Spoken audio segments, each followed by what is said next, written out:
एक युवक की पैंट अचानक आग पकड़ लेती है और वह तुरंत मिनरल वाटर की बोतल से आग बुझाने की कोशिश करता है।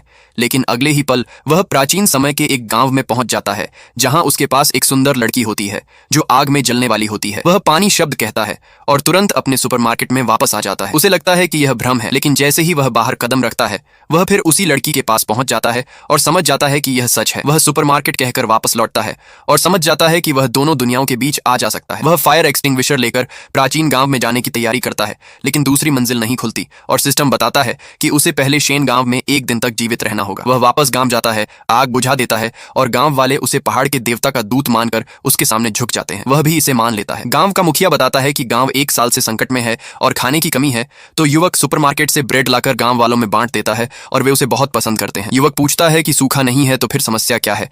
तब पता चलता है कि राक्षस खाना ले जाते हैं। वह पानी देता है और मदद करता है। उसे शेन किंग शुई के घर में ठहराया जाता है जहां वह साधारण जीवन देखकर सुपरमार्केट से रेशमी रजाई और कपड़े लाता है और उसे देता है। वह टॉयलेट पेपर भी देता है, जिससे किंग शुई हैरान हो जाती है। किंग शुई उसे अपना मान लेती है और उसके साथ रहने की इच्छा जताती है। अगले दिन युवक ऊपर की मंजिलों के बारे में सोचता है, ट्राईसाइकिल लाता है और पता चलता है कि तीसरी मंजिल में हथियारों का भंडार है, जिसे खोलने के लिए उसे और समय तक जीवित रहना होगा। वह सोचता है कि हथियार मिलने पर वह राक्षसों से लड़ सकेगा और अपने क्षेत्र का विस्तार कर सकेगा। वह किंग शुई को आधुनिक चीजें जैसे बिस्तर, घड़ी और ट्राईसाइकिल दिखाता है, जिन्हें वह दिव्य मानती है। वह उसे बेहतर खाना बनाना सिखाता है और किंग शुई खुश होती है। फिर वह उसे ट्राईसाइकिल पर बैठाकर खेत ले जाता है, जहां गांव वाले उसकी तेज रफ्तार देखकर हैरान होते हैं। किंग शुई अपनी मां को खाना देती है और उसकी मां युवक की तारीफ करती है। वे शहर जाने की योजना बनाते हैं और रास्ते में राक्षसों के बारे में चर्चा करते हैं। अचानक उन्हें खतरा महसूस होता है और एक घायल व्यक्ति दिखाई देता है, लेकिन वह राक्षस का जाल निकलता है। कई राक्षस आ जाते हैं और वे भागने लगते हैं। अंत में युवक लड़ने का फैसला करता है और आधुनिक हथियार का इस्तेमाल करने की सोचता है।